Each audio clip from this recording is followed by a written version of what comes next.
नमस्कार, स्वागत है आप सभी का न्यूज के इस खास बुलेटिन एक्सप्रेस 100 में, जहां हम आपके लिए लेकर आते हैं राजनीति, मनोरंजन, देश दुनिया, खेल और व्यापार जगत की सभी बड़ी खबरों को एक्सप्रेस यानी फटाफट अंदाज में। तो देखिए खबरें तेज रफ्तार से।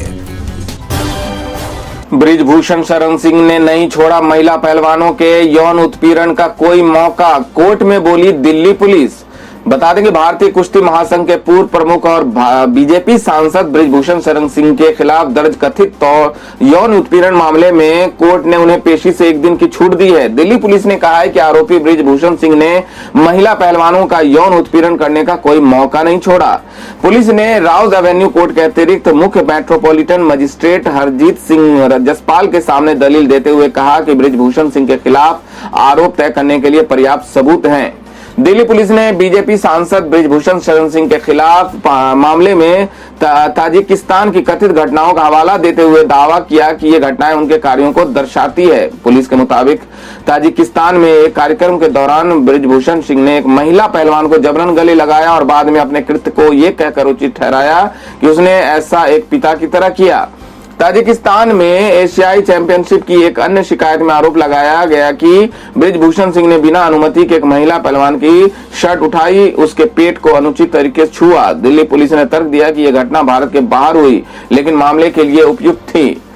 पुलिस ने इस बात पर जोर दिया कि ये बात ये नहीं है कि पीड़ितों ने घटनाओं पर प्रतिक्रिया दी या नहीं, बल्कि बात यह है कि उनके साथ गलत हुआ। उन्होंने दिल्ली में WFI के कार्यालय में कथित घटना का भी उल्लेख किया और कहा कि शिकायतों के लिए राजधानी दिल्ली उपयुक्त क्षेत्राधिकार है।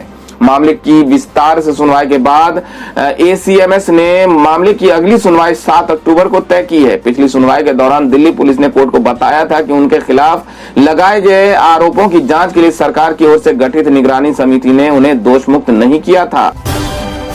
अमेरिका ने भारत से खेला डबल गेम, निज्जर हत्याकांड पर जासूसी करके कनाडा को दी खुफिया जानकारी। रिपोर्ट में बड़ा खुलासा। कनाडा के PM जस्टिन ट्रूडो ने आतंकी हरदीप सिंह निज्जर की हत्या में सीधे तौर पर भारत पर आरोप लगाया था। इसी बीच कनाडा की मीडिया में एक रिपोर्ट आई थी जिसमें कहा गया कि 5 देशों वाले फाइव आइज संगठन के एक सदस्य ने खुफिया जानकारी दी। अब यह साफ हो गया है कि ऐसा करने वाला अमेरिका है। न्यूयॉर्क टाइम्स ने अपनी रिपोर्ट में इसे लेकर जानकारी दी है। इसके साथ ही कहा है कि हत्याकांड में कथित तौर पर भारत का हाथ होने से जुड़ा ज्यादातर सबूत कनाडा से इकट्ठा किया गया। कनाडा के आरोपों को भारत सरकार ने सीधे तौर पर खारिज किया है। रिपोर्ट में कहा गया है कि हत्या के बाद अमेरिकी खुफिया एजेंसियों ने अपने कनाडाई समकक्षों को इससे जुड़ी जानकारी दी थी। भारतीय राजनयिकों की बातचीत से जुड़ी खुफिया जानकारी कनाडा ने इकट्ठी की थी। अमेरिका ने किस तरह की जानकारी दी, इसका खुलासा नहीं हुआ है। अमेरिका के विदेश मंत्री एंटनी ब्लिंकन ने शनिवार को भारत से इस जांच में सहयोग करने को कहा। अमेरिका किसी भी तरह भारत से राजनयिक विवाद करने से बचे हैं। खुफिया जानकारी देने का खुलासा। कनाडा और भारत के बीच चल रही कूटनीतिक लड़ाई में अब अमेरिका के फंसने का खतरा है, वो भी जब तब अमेरिका भारत को एक करीबी साझेदार बना रहा है। रिपोर्ट में लिखा गया है कि इससे जुड़े अधिकारी ने कहा है कि अमेरिका को इस साजिश से जुड़े सबूतों के बारे में तब तक पता नहीं चला जब तक हरदीप सिंह निज्जर की हत्या नहीं कर दी गई।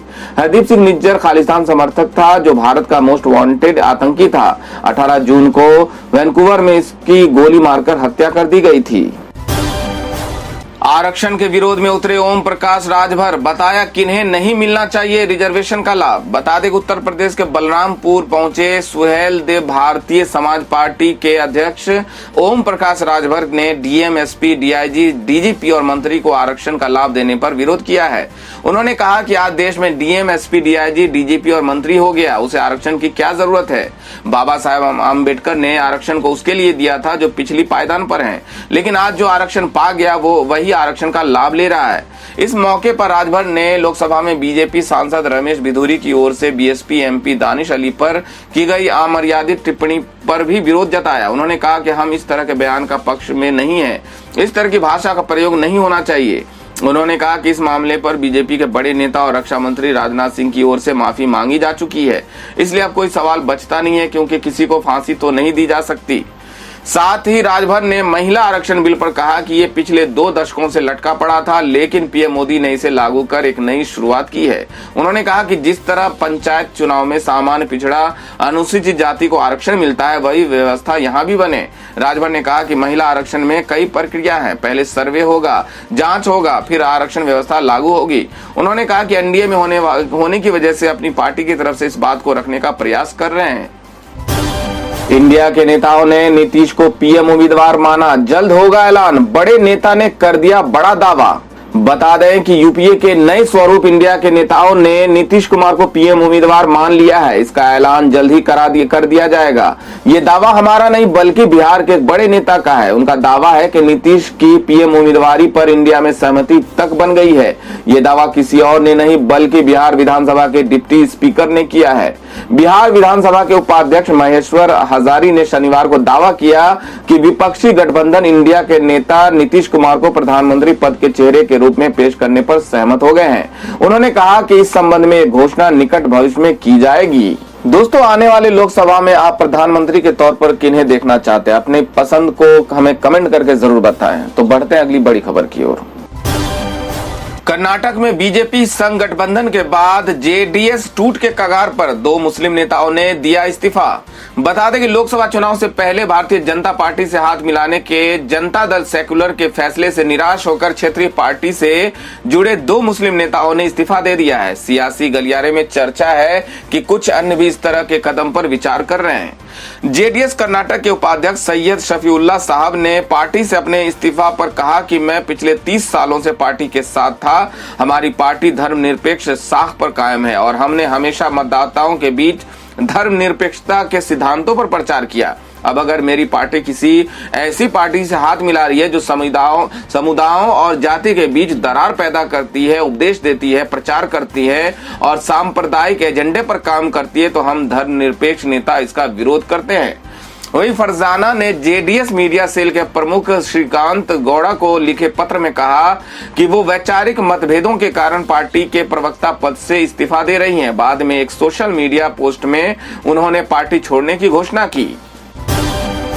शरद पवार की अडानी से मुलाकात का एनसीपी ने किया बचाव, कहा 2 चीजों को मिलाने की जरूरत नहीं। बता दें कि अडानी समूह के खिलाफ विपक्षी दलों की आलोचना के बीच अहमदाबाद में राष्ट्रवादी कांग्रेस पार्टी के प्रमुख शरद पवार और उद्योगपति गौतम अडानी की हुई मुलाकात से सियासत अचानक गर्मा गई। इस मुलाकात के कई मायने निकाले गए। किसी ने संकेत दिए कि राहुल गांधी और शरद पवार के बीच दरार इससे अधिक स्पष्ट नहीं हो सकती, तो किसी ने इस मुलाकात पर कांग्रेस की चुप्पी पर सवाल उठाए। इन सियासी चर्चाओं पर रविवार को एनसीपी नेता जयंत पाटिल ने विराम लगा दिया। जयंत पाटिल ने मुलाकात पर कहा कि इस पर कोई विवाद नहीं होना चाहिए, क्योंकि गौतम अडानी और इंडिया ब्लॉक का निमंत्रण रखना 2 अलग चीजें हैं। शरद पवार गौतम अडानी को काफी समय से जानते हैं और अडानी ने एक नए प्रोजेक्ट के उद्घाटन के लिए शरद पवार को आमंत्रित किया था। जयंत पाटिल ने आगे कहा कि एक स्वच्छ परियोजना का उद्घाटन करने में क्या दिक्कत है, ये इंडिया ब्लॉक और उसके फैसलों से पूरी तरह अलग है। शरद पवार ने इंडिया ब्लॉक की सभी बैठकों में भाग लिया, मुझे नहीं लगता इसमें कोई आपत्ति होनी चाहिए।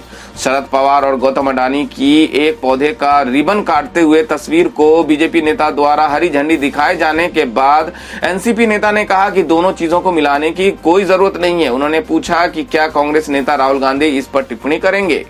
तस्वीरों पर टिप्पणी करते हुए बीजेपी के राष्ट्रीय प्रवक्ता शहजाद पूनावाला ने कहा कि भारत में कोई भी राहुल गांधी की बात नहीं सुनता। रविवार को असम के मुख्यमंत्री हिमंत बिस्वा शर्मा ने पूछा कि शरद पवार की अडानी से मुलाकात पर कांग्रेस चुप क्यों है। राहुल गांधी और शरद पवार के बीच दरार इससे अधिक स्पष्ट नहीं हो सकती। तो दोस्तों, ये थी अब तक की सभी बड़ी खबरों की अपडेट्स। टुडे ब्रेकिंग न्यूज और लेटेस्ट खबरों को देखने के लिए हमारे चैनल को सब्सक्राइब जरूर कर लें। वीडियो को लाइक और शेयर भी जरूर कर दें। वीडियो देखने के लिए बहुत बहुत धन्यवाद।